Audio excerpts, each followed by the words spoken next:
So the Gameball NFL Endzone, we're going to recap what went down in Super Bowl 52, as well as give you our predictions and who's going to be playing in next year's Super Bowl, as well as talk about a little bit of offseason.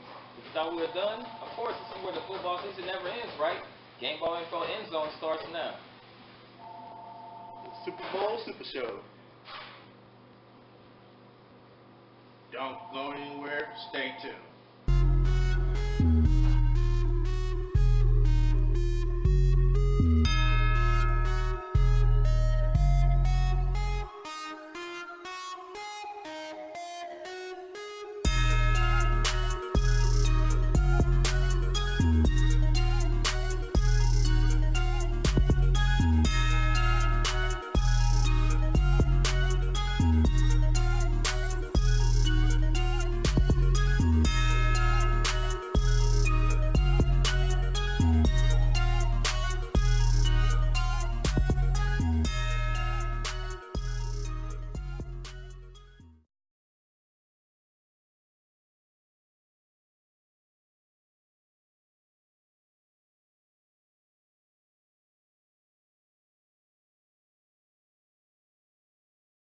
Happening, everyone. Welcome back to Gameball NFL Endzone, where the football season never ends. I'm Marcus Young Genius Jenkins. I'm Michael O'Reilly. And I'm Luke Hartnett. To start off this podcast, of course, we're going to recap everything that happened in Super Bowl 52. Of course, the Philadelphia Eagles came into this game as underdogs, and they would emerge victorious, and they would leave as Super Bowl champions. But nonetheless, I'm pretty sure both of you guys would agree, and every last one of you at home would agree, this actually might have been one of the better Super Bowls that we've seen in a long time. And we're going to get into it. Tom Brady and the New England Patriots. I mean, there's nothing negative that you can take away from this game for the Patriots. They played fantastic football. Unfortunately, they didn't go their way at the end. We're going to jump into the stats of Super Bowl 52. We're going to start with the Philadelphia Eagles, and quarterback Nick Foles definitely has emerged as a premier quarterback. Remember, this guy was coming off of their bench this season and replacing starting quarterback Carson Wentz. He's definitely made a name for himself and reminded people that before, he was a backup quarterback, he did have that starting experience. 28 of 43 with 373 passing yards as well as 3 touchdowns. Only 1 pick in this game, so a great performance from Nick Foles. LeGarrette Blount, 14 rushes for 90 yards, and he would also have a touchdown running to the house. Gary Clement, 4 catches, 100 yards. He would also have a touchdown for the Philadelphia Eagles. 538 yards of total offense for Philadelphia with 25 first downs as well. The time of possession for Philadelphia, 34 minutes and 4 seconds. On third downs, they were 10 of 16 on conversions, so very solid football play for them offensively. Only 1 turnover in this game as well, which is pretty impressive against the New England defense on top of that. On the defensive side for the Eagles, they would have a sack, they would have 1 tackle for a loss, and they would have 1 fumble recovery. Now, as far as the New England Patriots, Tom Brady. I mean, I don't know what to say, ladies and gentlemen. He's 40. 40 years old, mind you. Not 22. He's 40. 505 passing yards. 505 passing yards. As well as 3 touchdowns for a 40-year-old quarterback. That most quarterbacks at this time, they will definitely be on the downslope. He is still yet to show signs of slowing down whatsoever. And I can see why that many people love to hate this guy. What does he do wrong most of the time? Except for play excellent football. James White, 7 rushes, 45 yards. He would also have a touchdown for the Patriots. Danny Amendola, 8 catches, 152 yards, so a solid performance for him as well. Total offense, 613 yards with 29 first downs, 25 minutes and 56 minutes of total possession. 613 yards with a little over 25 minutes of possession is ridiculous. Third downs, 5 of 10 on conversions, only 1 turnover for the Patriots. Defensively, they did not come up with a sack, surprisingly, in this game. They would have 5 tackles for losses. They would also have a pick. Once again, this was, no matter how you look at it, this was definitely, performance-wise, one of the best Super Bowls that I think that we've seen in modern memory. Mike, I would like to start with you. How was Philadelphia able to pull it off at the end and become champions? Well, first off, let's congratulate the Philadelphia Eagles for finally winning a Super Bowl. It took them a long time. They haven't won an NFL championship since the merge of the NFL started, which was 1960. Exactly. So it took them a long while, and they was hungry for it, and they've been aching and aching. And last Super Bowl they played, they lost to the Patriots, and they've been waiting on this day for a long time. So they made plays where they need, especially offensively, and especially they're 2 for 2 on fourth down conversions. They watched the tape of Atlanta Falcons not being aggressive on fourth downs and short, to where they take advantage of the Patriots' mistakes, and that's what led to success. So big ups to Doug Peterson for getting his team prepared, and also the defense were gassed most of the game until that one play that changed the whole game when Brandon Graham went to the interior spot, slide over, did a stunt, and caused a sack fumble out of Tom Brady's hands, and the rookie Bennett recovered the fumble, and that was all she wrote. And they was conservative running the ball 3 times, and fortunately, the field goal kicker was able to make a nail-biter field goal, which gave them an 8-point lead. Had he missed it, if the Patriots would start at the 45-yard line, so they didn't make no mistakes except for that interception. They was able to attack the ball. Nick Foles played excellent game.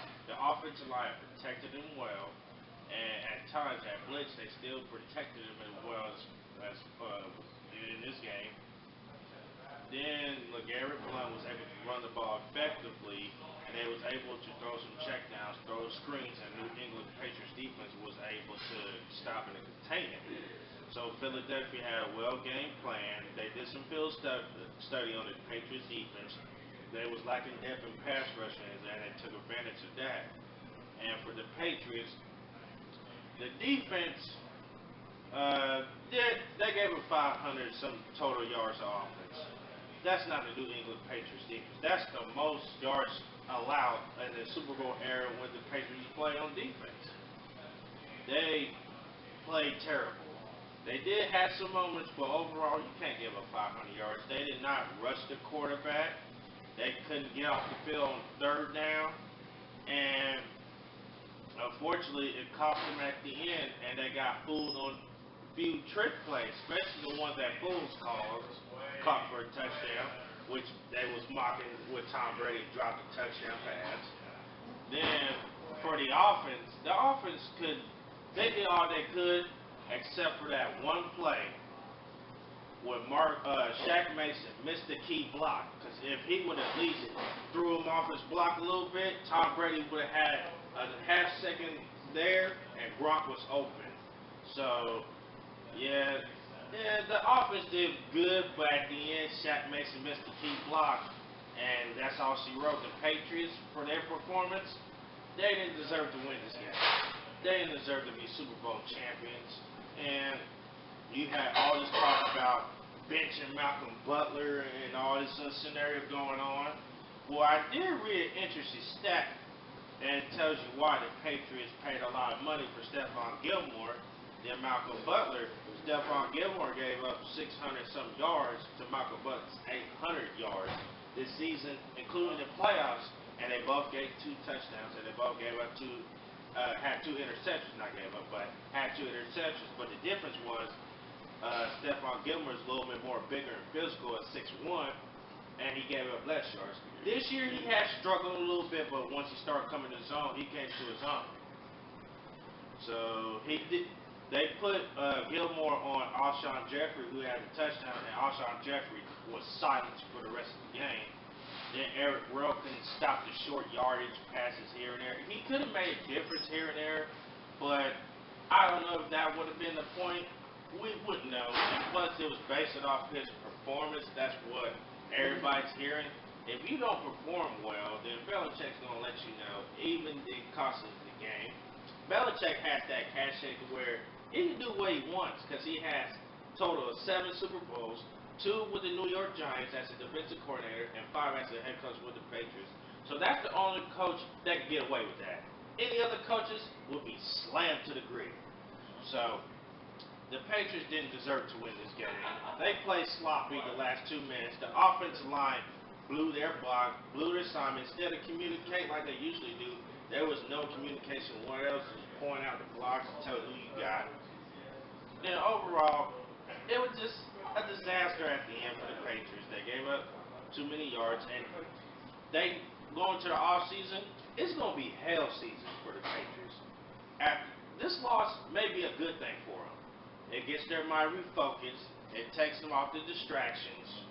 And Belichick is not playing this off season. After the Super Bowl loss, you can see his face is like, it's gonna be hell. It's gonna be a hell off season.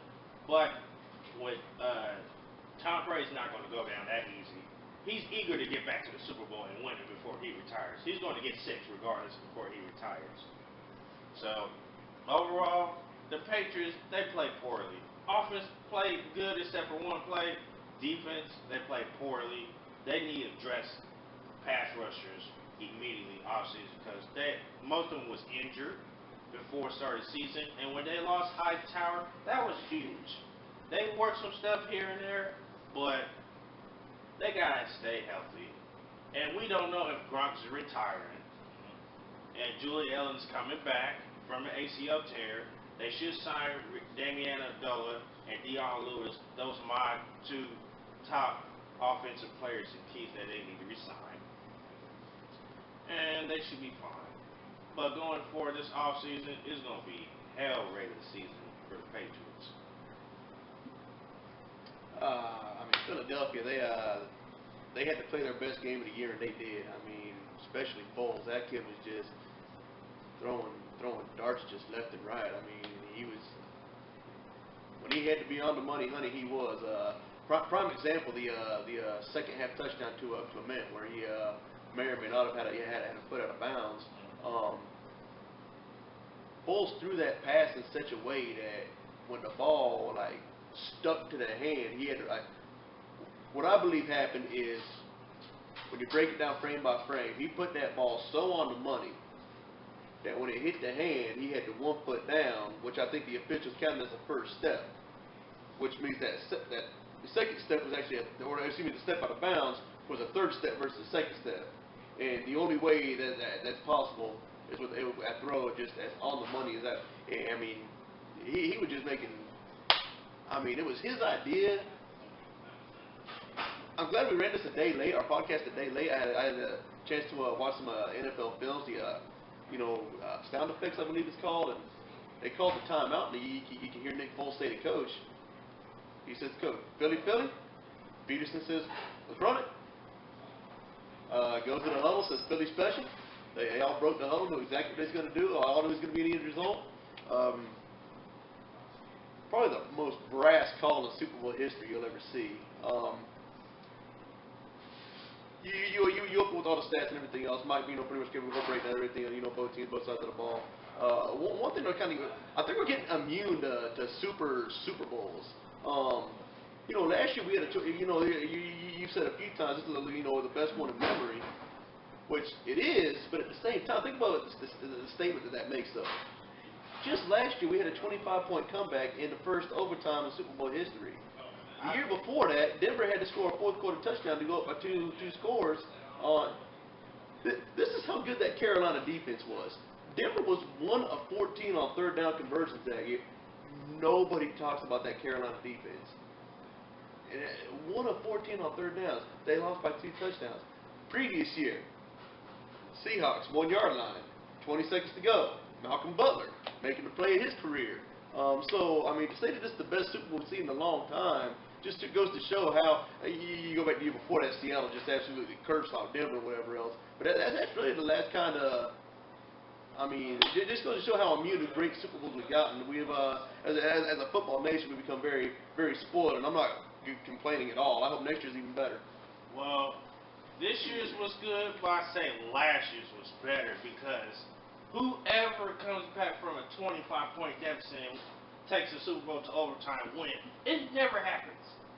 So I said I put this Super Bowl third. I say the one the Falcons and the Patriots had, number 1. Number 2, the Seattle Seahawks and the Patriots. Malcolm Butler made that interception. Now I put this Super Bowl at number 3. And the Denver Broncos and the Carolina Panthers Super Bowl number 4. I think we were talking about this one a little bit more though, because let's not kid ourselves. 31 fan bases were happy with the end result. I mean, let's call a spade a spade. Right. Yeah, I mean, if the Patriots would have won, it'd have been a fan. First of all, they would have had to get a touchdown, a 2-point conversion, and they would have had to win overtime back to back. Just think about how fascinating that would have been. But that's a little perspective. 31 teams are happy the Eagles won. So, I mean, well, the Patriots are the head dogs of the AFC. Once you get a better defense, once you get a better quarterback, and try to beat the Patriots, but Belichick is so well crafted. He is the master of the NFL coaches. He's like him, Brady, and Kraft are the OGs of the NFL. They're like the Scarfaces. They're like the triple OG triples. Because you got a quarterback who's the greatest of all time, breaking numbers and winning MVP at age 40. Then you have Belichick, who is a mastermind of creating disasters for other team opponents. It didn't happen in this year's Super Bowl, but he'll get back to the drawing board, and they'll probably be back in it. Then you have Robert Kraft. I think in my mind is the best owner in NFL history because he knows how to get other players to come to his team, and he has certain expectations of them, and they meet it. So there are the triple OGs of the NFL. I'm going to say I agree with, first of all, I appreciate those stats because those are fantastic stats that you brought as far as like the recent Super Bowls basically state your case. And I like what you were talking about as far as, I mean, I agree with both of you. And the reason why I actually said this is because, first of all, I feel like when Carson Wentz went down, I feel like the air went out of a lot of people's lungs. Basically, as in that season was discounted. Carson Wentz is out. But people weren't very familiar with Nick Foles at that point. Some people may remember, some people may not. You have this unproven team coming to the Super Bowl against the Patriots, underdogs. Not very many people gave them, maybe outside of Philadelphia, an opportunity to even win this game. You're up at halftime. We've seen this countless times. We know how the New England Patriots love to adjust. You have someone who could have easily retired after the season. He's 40 years old. What else do you have to prove? You throw for mind-boggling numbers. You have a quarterback that's a backup, mind you, that came off the bench, that was coming off the bench as a backup.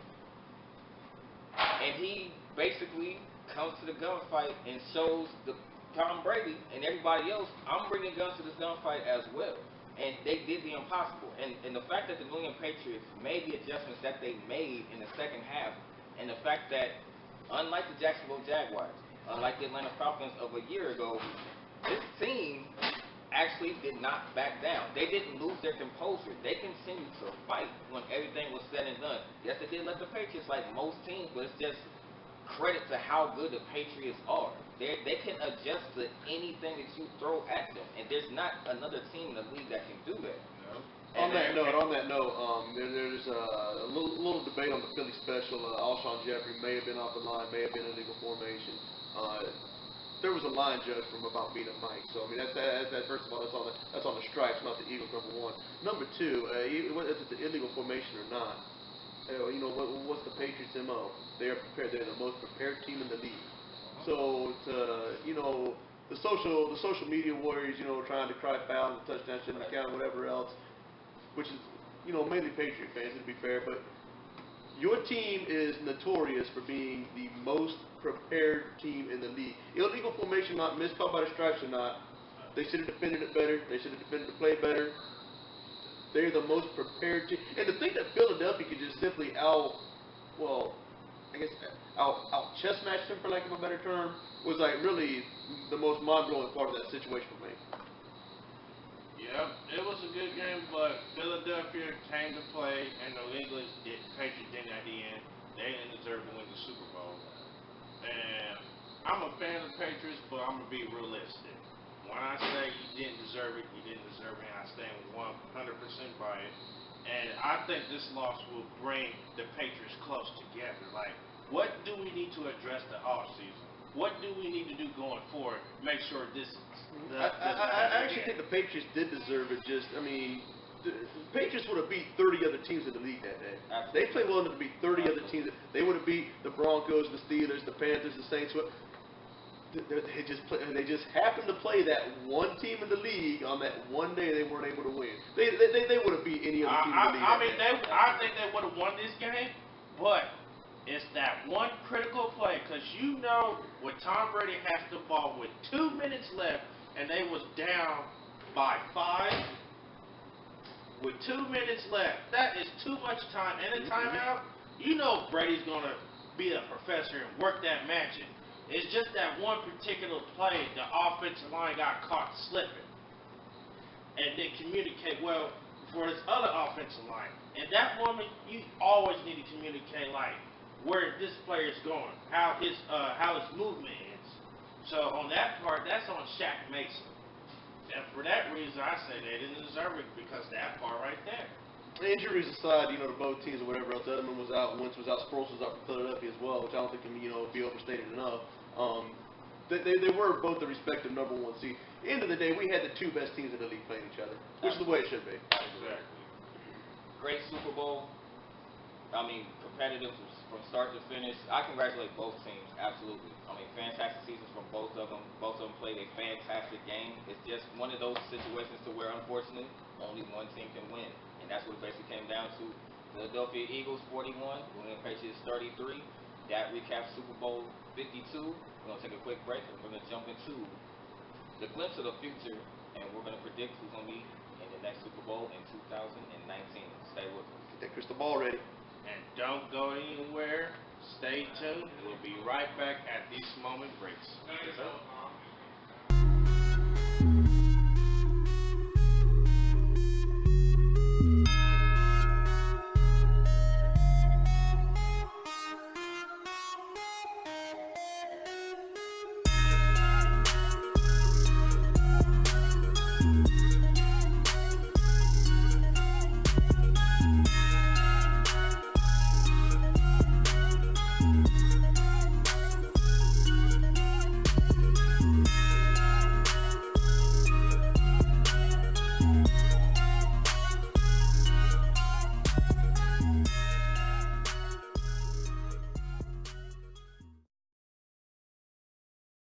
Back to Gameball NFL Endzone where the football season never ends. Once again, I am Marcus M. Jenkins.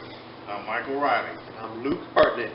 We're going to get into the second part of this podcast. We are going to make an official or unofficial / 2018 NFL season debate, and we're going to also give you our way too early 2019 Super Bowl predictions as well. So with that being said, Luke, I'm going to start with you with this one. With Super Bowl 52 being in the books, do you see the New England Patriots making their way back in 2019 to the Super Bowl? I think they're, in my opinion, even more impressive stretch of I've done lost count now, but they're consecutive stretch. You got to go back to can't remember the last time they were in the AFC Championship game. I think that streak continues. I think they're one of the last two AFC teams in there. Well, I say, yes, they are destined to go back to the Super Bowl. It just depends on what happens in the offseason. But as long as you got Brady, Belichick, and now it's been confirmed that Josh McDaniels is staying as offensive coordinator, I like their chances a lot. And they are 9-1 favorite going. Oh, we're 9-2 favorites, actually. We all love their chances. Yes, I love their chances, too. I love their chances, too. This is the thing that, this is the reasons I do like them. AFC's kind of lacking good quarterback play, or I should say clutch quarterback play. You got Brady, you got Roethlisberger with a couple of chips in there. I think he's pretty clutch or whatever else. Then you're kind of hard pressed after that. But, no, I mean there's Andrew Luck can't really stay healthy. Who's going to be the next? Head coach. If Denver can get Nick Foles, that changes everything. They get Foles. A lot of people are sold on Cousins. I'm sold on Cousins making maybe a 10-win team. Foles changes everything for him. He changes everything if that deal goes down. But I think when it's all said and done and his career is all over with, I think we're going to look back when he retires and finally calls it quits as one of the most clutch players of all time, Deshaun Watson. Bounces back from the ACL. This ain't the first time he hurt his ACL before. happened to him in college before both the Alabama championship games when he was at Clemson. I think Deshaun Watson is going to be that dude next year, and that is my surprise, sure to be wrong, pick to represent the AFC in the Super Bowl next year. I got the Texans beating the Patriots in the AFC Championship game because I think Brady's going to be 41 years old. We don't know about the receiving core or whatever else. I have Edelman back. We don't know about the other folks though. Will Hogan and Amendola still be as good as they are? And I think it's going to be that monumental, that momentous, that whatever term you want to call it, passing of the torch game, where we see the next most clutch player of our football lifetimes. The Deshaun Watson era begins next year. He has the Texans in Atlanta for the Super Bowl. I'm gonna say the Patriots, because we don't know what Houston Texans who they're gonna get. They just lost their defensive coordinator to the Tennessee Titans as a head coach. We don't know if J.J. Watt can stay healthy. We don't know if Whitney Marsalis can stay healthy. And now you got issues at the corner at position because their starting corner, Joseph, he's getting up there in age. Then you got another corner. He was being burnt last year. Maybe they bring in Malcolm Butler. Wouldn't that be the irony of ironies? Right. Yeah, but we never know. We'll see. We never know.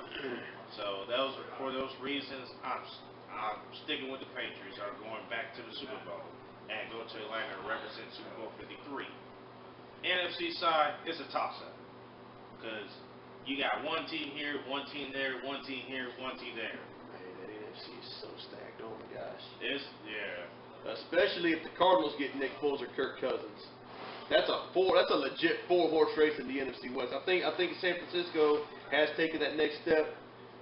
I think Seattle's going to get back to their roots. I mean, the Rams remind me of the Seahawks back when they were playing the Broncos. But they remind me of the Seahawks team the year before they went to the Super Bowl and beat the Broncos. That's who the Rams remind me of. And they're just as young, just as defensive and physical. They're only going to get better. That's a 4-horse race right there. The NFC South just sent 3 teams to the playoffs this past year. I think all 3 of them make it back. I haven't really crunched the numbers for the 6 teams. Who I think is going to win divisions or whatever else right now. Aaron Rodgers, maybe we can get 16 games out of him. The Vikings got they got that solid defense or whatever else. Take your pick of quarterback and everything. Stafford's got to eventually get over the hump sometime. And then the NFC East has the defending champs. So and Alex Smith in there now.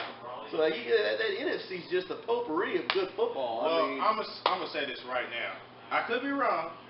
It could be another rematch. New England Patriots versus Seattle Seahawks for the Super Bowl 53.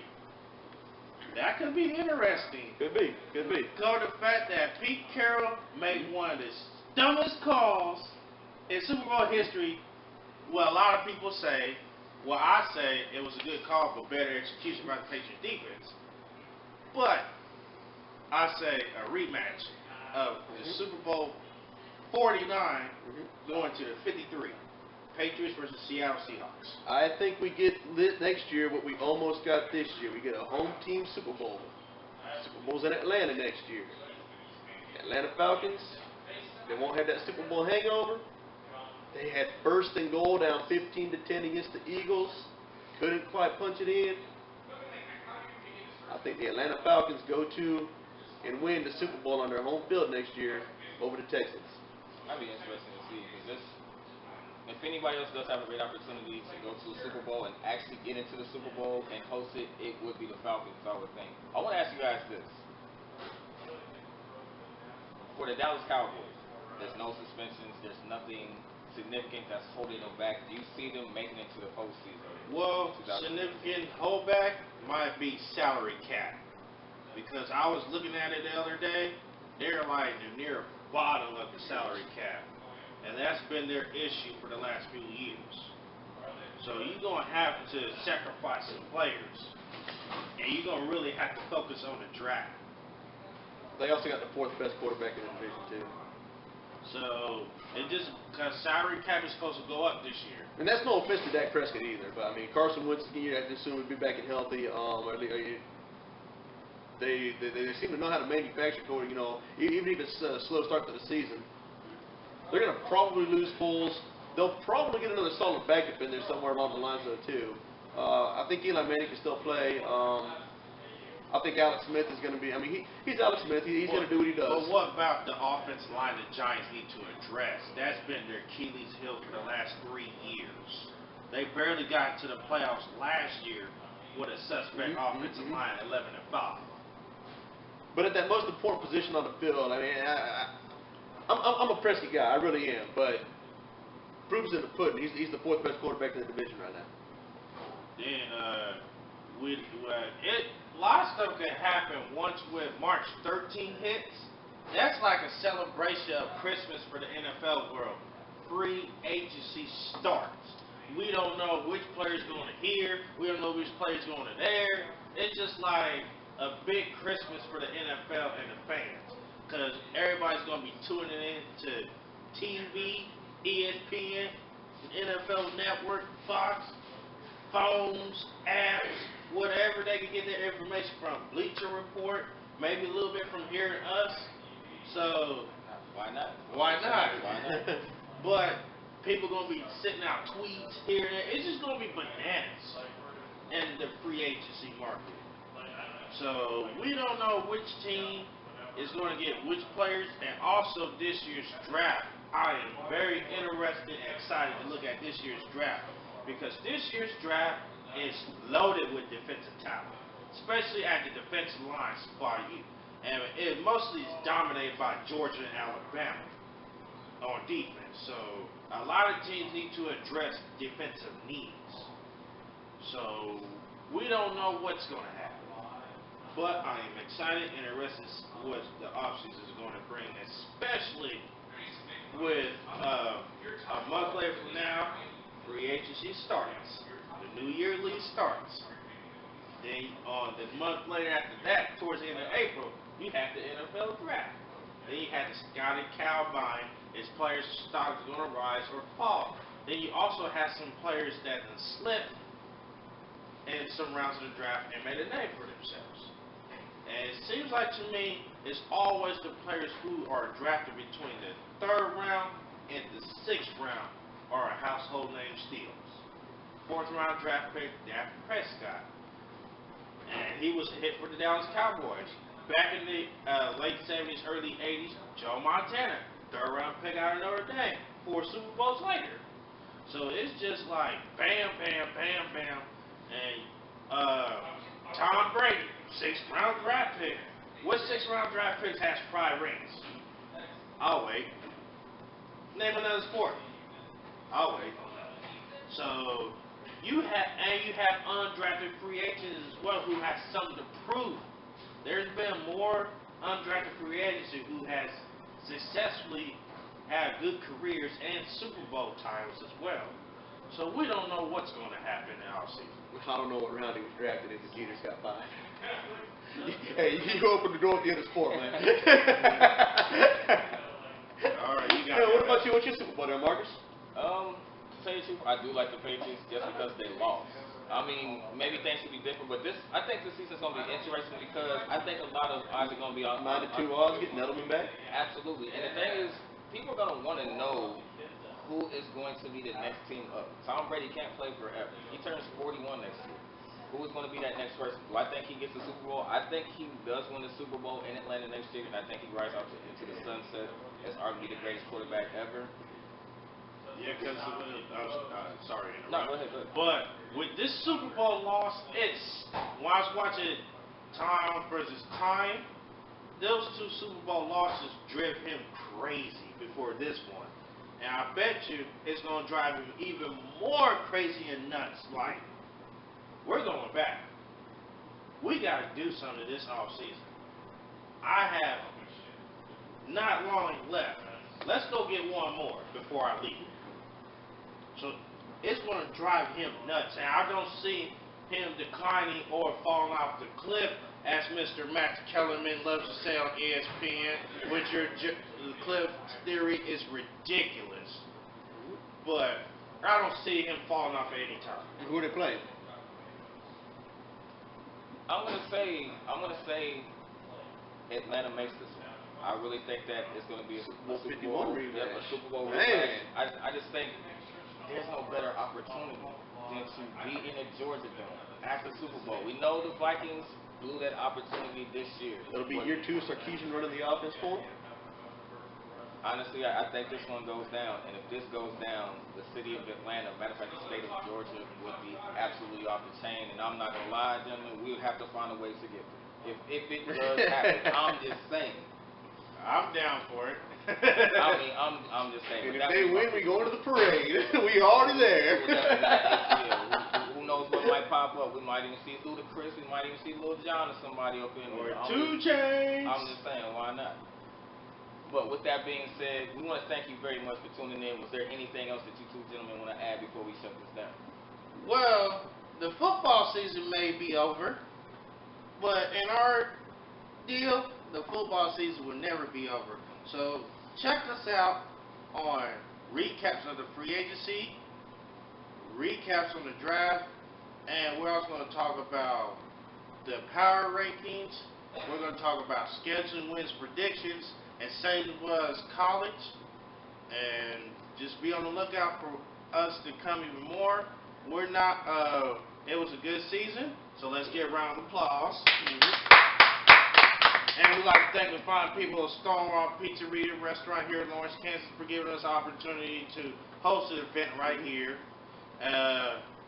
We're just getting started, and we're only going to get better, fellas. Absolutely. Yeah, right quick, we are huge college football fans. We are huge Division II football fans, high school football fans. I mean, we're fans first. He mentioned the college game. We don't really have a lot of time, but we wanting to do Final Fours. You know, let's just cut to the chase. College football champions, go. The 4 championship round, I'm going to say Clemson, Alabama. I'm going to say Washington gets in. And I'm going to say Ohio State gets in. Rematch, Alabama, Clemson, Part 4. And Clemson wins the championship. All right. I'm going to say my 4. I'm going to say Georgia because of that recruiting class coming in. I'm going to say Alabama. I'm going to say Ohio State. I'm going to say Penn State gets in.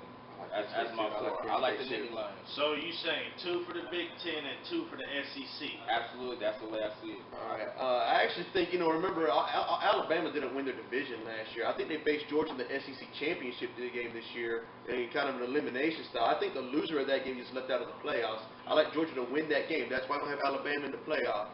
I like Georgia. I like Penn State there. Ohio State's always a threat to get in there. I think they got a bit of an axe to grind. And he stole my thunder. I like Washington to win the championship, though. Bring back 17 starters, 8 on offense, 9 on defense, including Myles Gaskin, the running back, including Jake Browning, the quarterback. Browning wins the Heisman. They got the #1 class in the Pac-12 coming in on National Signing Day. The Washington Huskies win that chip next year. It was in the Final Four 2 years ago. It was in the Fiesta Bowl last year.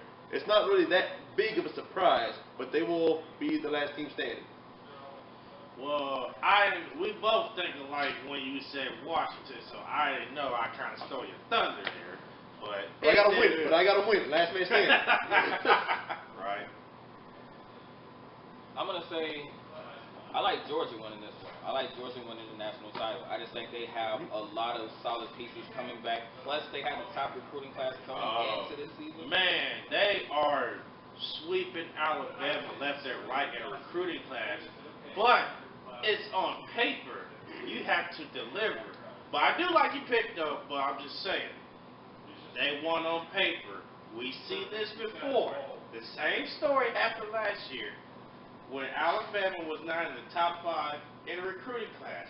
What did they do? They got a little help, and they snuck into the playoffs, and they are national champions. So, you can never count out Alabama. Oh, goodness. They're like the New England Patriots. Like the Spurs. Exactly. Yeah, absolutely. So they're like the New England Patriots, San Antonio Spurs of sports and college football. Because chips. They're like the Yankees or the Pittsburgh Penguins. They're just covering them all. That's basically all they play for. I mean, if they lose a game, if they do not win a championship, that's a complete bust. They could go undefeated through the whole entire season and then fall in the championship. That's literally Nick Saban's, basically like his almost unofficial motto is basically championship or bust. And who was his teacher? Mr. Belichick. That's where he got it from. Fun facts. With that being said, thank you everyone for starters. Once again, thank you for everybody that's been supporting Stonewall Pizzeria here in Lawrence, Kansas. Thank you for everyone that has subscribed to the podcast. Hit us up on social media. Keep subscribing. Absolutely. Hit that like button. It's down at the bottom of the screen. Hit that like button. Follow us on Twitter, Facebook page. Cop the merchandise on the website as well. Speaking of social media, you can follow us on Facebook, Gameball College Kickoff / Gameball NFL Endzone. Email gck.gnfle@gmail.com. Twitter, GCK_GNFLE. That's with the @ on there. Also, you can follow me on Twitter at Gameball. That's capitalized. Then you have _ capital NYKE. That stands for Gameball Mike. Instagram at GCK_GNFLE. Copy your merchandise, hoodies, zip-up hoodies, long sleeves, t-shirt at tokendesigns.com/Gameball. Again, token, that's TOKAN, then designs Topeka, TOPEKA.com/Gameball. You can also subscribe, like, leave your comments, click the button below on my left to your right side on YouTube at GCK.GNFLETV. Pass to you, my brother. Of course, you can find me on Twitter and Instagram under @JovelENT. That is capital J, lowercase OVELLEENT, all one word. You can also find me on Facebook under Marcus Jovel ENT Jenkins. Find me on Facebook and Instagram at Luke Hartnett, HARTNETT. Find me on Twitter at Luke Hartnett2. Just one more fun fact: LeGarrette Blount and Chris Long become the first two players in NFL history to win back-to-back Super Bowls for different teams while beating the team they won the first Super Bowl with. It's a mouthful, it's a fun fact. That is a fun And another shout out to Chris Long again. His first 6 game checks went to Hurricane Relief. His last 10 of the regular season went to Charlottesville, University of Virginia, helped the scholarship fund there. Just we hear so much about the whole, social justice and, don't take a knee. Actually, that's a man who's leading by example, actually doing something, actually giving back. Hope he keeps all his postseason money. So they're turning the lights out on us. Time to go. All right, before we go, we got to do a team breakdown. Let's do one for the hell of it. Stick in there, fellas. All right. Team Gameball on 3. 1, 2, 3. Team Gameball. We'll see y'all later. And we are out.